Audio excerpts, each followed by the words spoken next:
Obviously, coming off Saturday, proud of our guys. Like I said in the post game, getting a chance to go back and watch the film. A lot of lessons to be learned. It definitely wasn't the way we wanted to start off the contest, but it might just been the way that we needed the contest to go for where we are with our program, what we're looking to do, and just being able to take some of the steps in our response to adversity, and seeing all three phases really being able to to build off of each other. And I was really pleased with the way that our guys ended the game. We're down 21-7, actually 14-0 and 21-7, and then to go on I believe a 35-3 run to finish the game was something that definitely proud of our guys about. You came back last night. We're able to, address some of the issues that showed up. Continue to emphasize the areas that we need to improve in all aspects. And I thought our guys had a good workout last night. Obviously excited about the upcoming week and the opportunity that's in front of us. And we've got to have a great week of preparation and all things. And we're definitely looking forward to this one. Having to go back on the road, and it's going to be two storied programs that you have an opportunity to compete against each other, and we're looking forward to the opportunity. And I just want to take a minute before I get to questions, and just I saw the report coming in about Coach Bowden with the positive COVID test, and just to say that we're thinking about Coach, and being our thoughts and prayers. Pray that has a quick and speedy recovery, and definitely looking forward to seeing him around here very soon.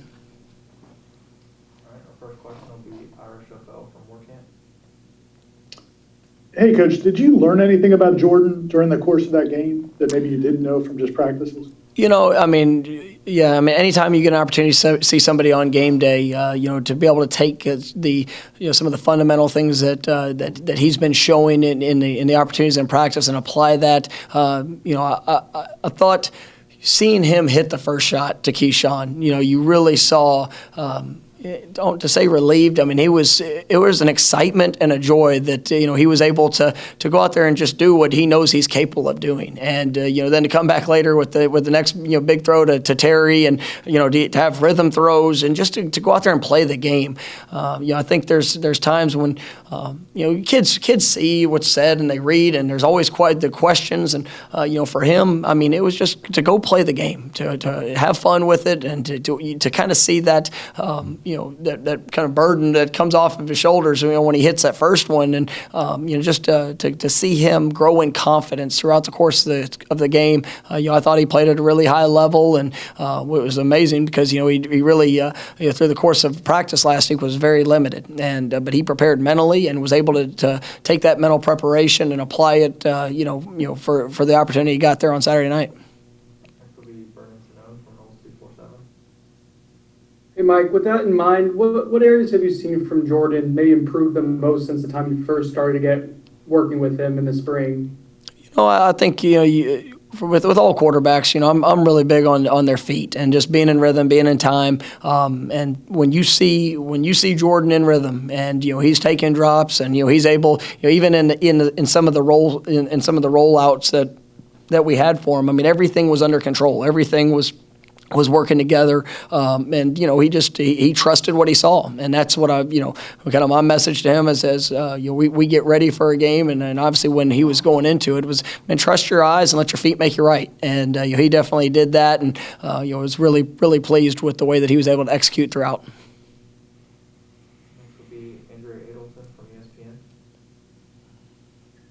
Mike, how much did some of the injuries and being banged up in the fall affect what happened with the decision at quarterback in terms of Jordan maybe not really being 100% and not completely in the mix?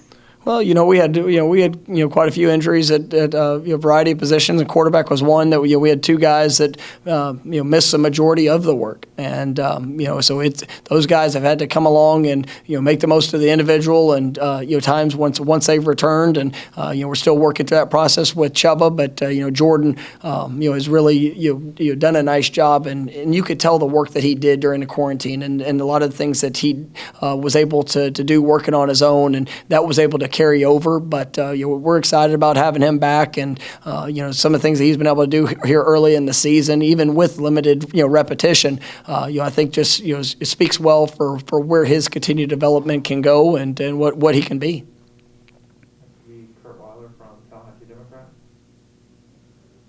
You talked after the game about maybe not making a ton of changes to the offense when Jordan took over in game, but if he enters the week as a starter, I know you kind of build your offense around the strengths of it. I guess how could the offense look different if you have kind of a whole week to prepare for if Jordan comes in as the starter?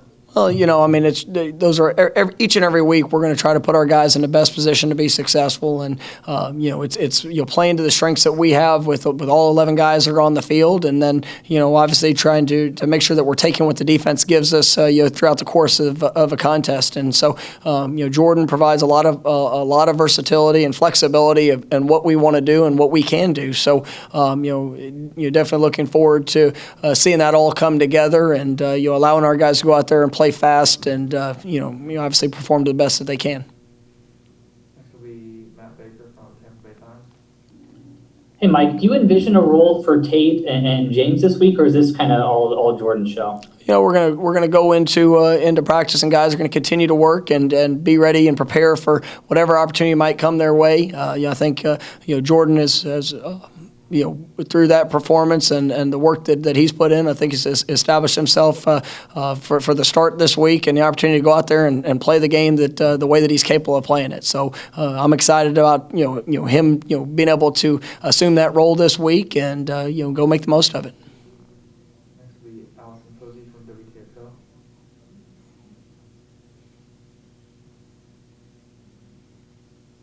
WTXL. Hey, Coach.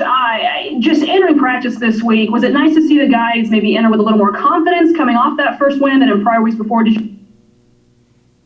Most definitely. I think anytime you're able to see the work and the investment and for that to pay off, like I mentioned in the opening, while also having to respond to adversity, and while also it not being just a picture perfect your performance, it was something that we had to work through and get to. I think seeing the guys in the locker room after the game, and then really their approach, they embrace the challenge. They understand that there's so much work that we have to do and continue to become more consistent, and a lot of areas just for us to improve in all phases. And so they're embracing the work, they're embracing the challenge, and at the end of the day, it's our best ball is in front of us, and we just got to continue to bring that mindset of being humble in our approach of what needs to be done, and then going out there and executing it to the best of our ability. Next will be Gene Williams from WR Terry. Hey, Coach. Kind of an odd question, but I did not notice the traditional tomahawk stickers that go on the helmets for rewarding players. If not, are you still carrying on that tradition? If so, will we see some this Saturday? Yes, sir. We're going to continue that tradition. I think it's one of the great traditions in college football.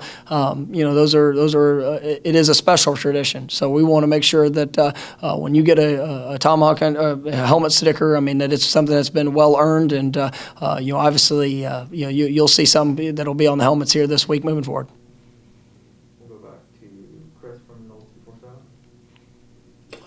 Hey, Coach, 2 quick questions about the O-line. Robert Scott, how did he do once he settled down? Seemed like he took a couple lumps early on there.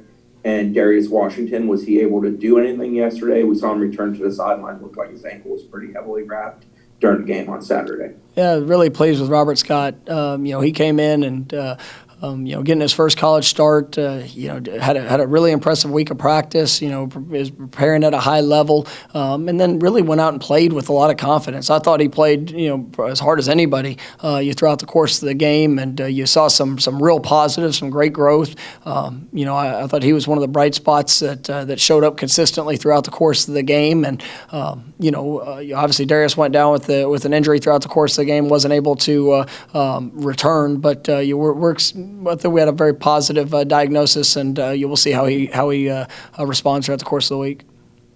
We'll go back to Ira from WR Terry.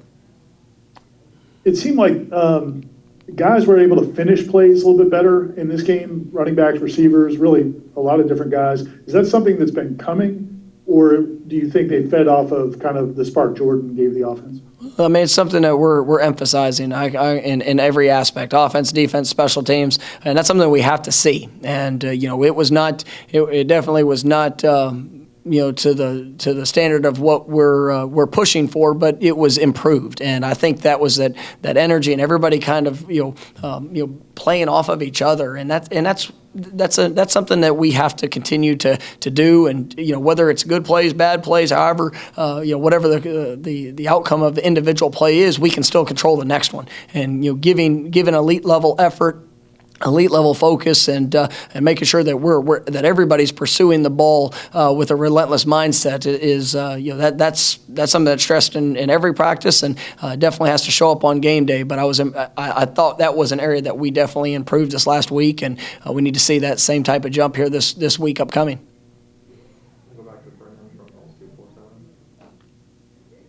Mike, I'm wondering if you have like an exact number on how many offensive line combinations you guys have used so far this season. Is that number, I guess, long term, is that a good thing for development, or is it a little bit higher than maybe you would like right now? I tell you, the number's already too high for me to remember right now. And after 3 games, that's not necessarily what you want to see. But it also shows it's college football, and it's you guys have to be ready for the opportunities that when they come their way. We've had a variety of guys that have been either available or unavailable for different circumstances and different reasons. But it also shows that the versatility of that group. And you look at Devontae Taylor. I mean, he played 3 different positions there the other night, and he's playing at a high level. You see that the different combinations and the different faces. I mean, that is a one position where you want to see continuity, where you want those guys to get used to the way they communicate and being able to play together. But that just hasn't been the case for us so far to this point this year. But it also, I think Coach Atkins has done a great job with those guys. Being able to cross train them, being able to have those guys rely on each other with their communication. That's going to be something we still need to improve on. But he's definitely there is a great progression in that room, and I'm excited about what the future holds with that group. I mean, and we have a nice combination of obviously the youth that is playing, because that's pretty evident, but also some of the older guys that are playing their best ball and continuing to work to improve each week.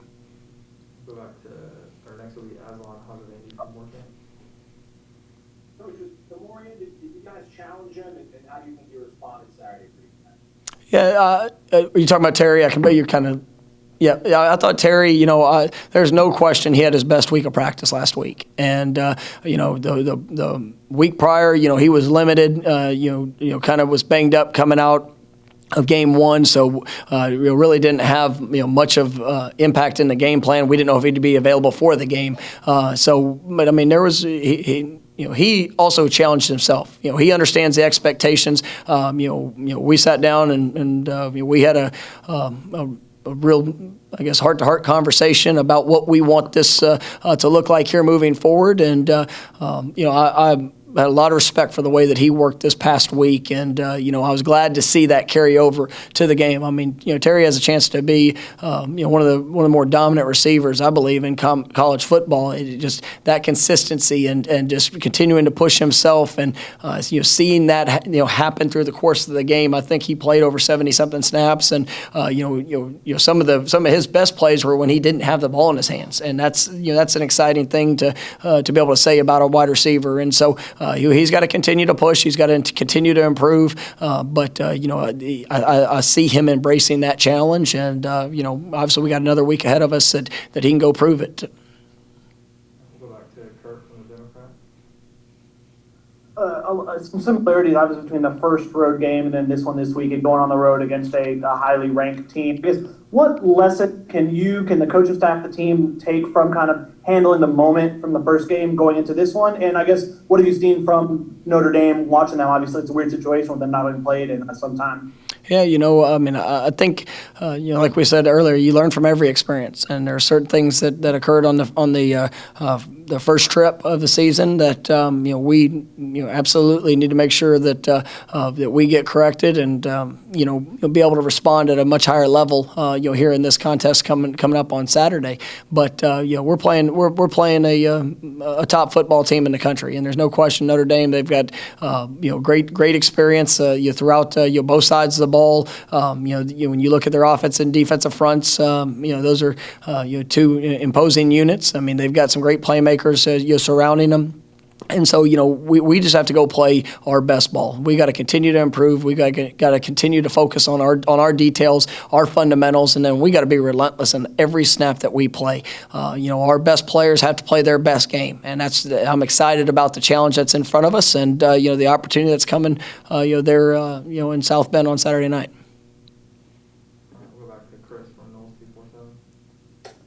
Last week, was Hampson Nazarene close to getting cleared and getting back out there, or is he still got a ways to go in your estimation? It's we're working through this process. Obviously we're going to make sure that he's 100% before he takes the field, and so he's working hard, in his rehabilitation, and there's an opportunity for us, coming up this week, and we'll see how that goes. Mike, is there something about Jordan, either his personality, what he's done in the locker room, that allows him to provide that spark beyond what he can do with his legs and making some plays? Because we've seen him do this throughout the course of his careers, is providing that spark. I'm wondering if there's just something about him that allows him to do that. He's a young man that works extremely hard. I think he's respected by everybody on the team. I mean, everybody respects not only the playmaking ability that he has, because that shows up, but also how he prepares to do that. And I think last week was a prime example of that. I mean, he might have had 20 snaps in practice total. I mean, when you look at the course of the week, and but still to be prepared in the moment, that it really shows the commitment that he has. The understanding of how to prepare, and then you go out there and you play at a high level, and people feed off of that. But he's got a great personality. He's definitely loved among this team, and respected, which is critically important. I'll go back to Brendan for Knowles people.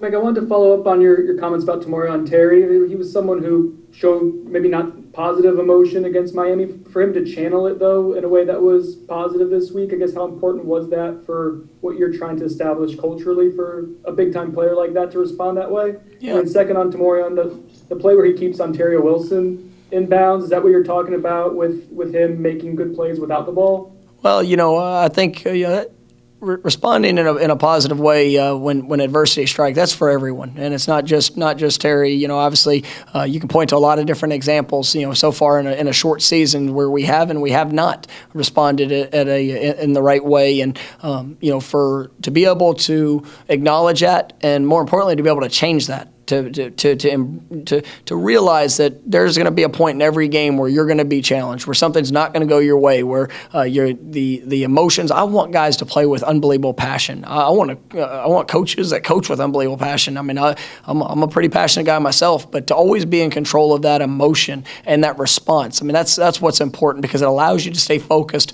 on the job at hand. It allows you when you are down 21-7 to make sure that you're putting guys and you're putting yourself in the best position to be able to go out there and achieve success on the next play. And that's a lesson we all have to learn. And I think that when you acknowledge it and you embrace it and you push yourself through the course of the week in practice and in every aspect so that you're ready for that moment on game day, that allows you the best opportunity to achieve success. I think, Terry, that's one play that you mentioned, but there are also some other opportunities that he had out on the perimeter blocking, some effort plays where he's 20-25 yards down the field without the ball in his hands doing what's necessary to help maybe spring a run or spring a catch for somebody else. And that's something that I take a great deal of pride in when you see our receivers playing at that level. We still have a lot of work to do, a lot of things that we've got to improve upon, but you definitely showed up, and he had some moments where he could have probably responded in a different way than what he did, but you saw that control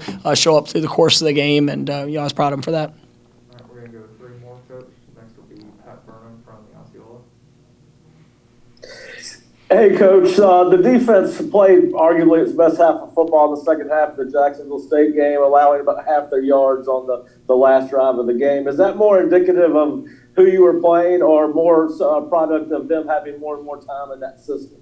I mean, you want to see that constant growth, and the confidence should grow, through each rep that we get, and making sure that guys are playing at a high level. It's great getting Josh Kando back, through the course of the game, and I thought that he really provided a great spark for us. Being without Marvin in the first half, provided an opportunity for some younger guys to be able to go in and play, and then also some older guys that we're continuing to push to continue to elevate the level of their play. But I think you're going to see our football team and our defense and really all units continue to grow through the course of this season. And I'm excited about seeing them have that success. But we have to we've got to be better. Even the second half, there's things that showed up through the course of the game that that we were able to address last night. The guys were able to see, and I thought that the practice and the approach they brought to Sunday night and how we were working, that was impressive to see. So I'm looking forward to their continued growth and us playing our best ball moving forward. We'll go back to Matt from Tampa Bay. Hey, Mike, you touched in your intro on Coach Bowden and wishing him well. What's it been like for you to have, I know you haven't had a ton of interactions given everything, but what's it been like for you to have some interaction with him? No, I mean, it's incredible. I mean, he's one of the not only one of the greatest coaches to ever coach the game, but just such an incredible man, and he's an inspiration to all. He's got a wonderful heart. I've been able to be around him on a number of occasions, and he came and talked to the team. He's come and talked to the staff. Just a special human being, and I'm honored for the opportunity to know him and to be able to have that relationship. And so it's beyond anything that I would have ever dreamed, probably, to be able to have that relationship and that resource. But grateful for it. All right, our last one, we'll go back to Ira from Warchant. Lawrence obviously had a really nice game, but I was curious about Jay-Sean and LaDamian, the toughness they ran with, and like LaDamian had the stiff arm that kept his balance on that one run, and Jay-Sean obviously gets a lot of tough yards as well. Is that something that they brought to the table, or is that something Coach Johnson has kind of helped them bring out? Well, I mean, I think it's in them, and with great coaches, you're able to bring out the best of what guys have, and I think Coach Johnson's done an incredible job with that group. I think that group's also done an incredible job in responding to the expectation. And you talk about guys playing without the ball in their hands.